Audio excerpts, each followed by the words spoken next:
governo Tailândia implementa medida poupança energia, onde exige funcionário público sira atau serviço se uma day ka working from home no usa escada sira em vez de usar elevador. Também interrupção para fornecimento mineral causa o conflito e Medio Oriente. Do relatório do Bangkok Post e terça-feira primeiro-ministro interino Tailândia Anutin Charvirakul força a iniciativa lubo com a poupança energia niang.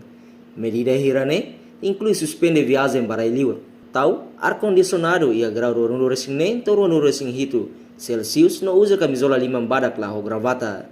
Além de governo mo susuona ba funcionário sira atau hamata equipamento eletrônico sira nebela usa a menos usa máquina fotocopia sira não encoraja encontro sira via online.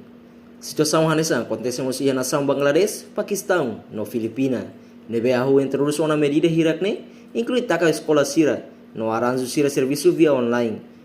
Onde há menos impacto, o aumento custo energia. Reportagem e-mail da Mota Televisão Timor Post.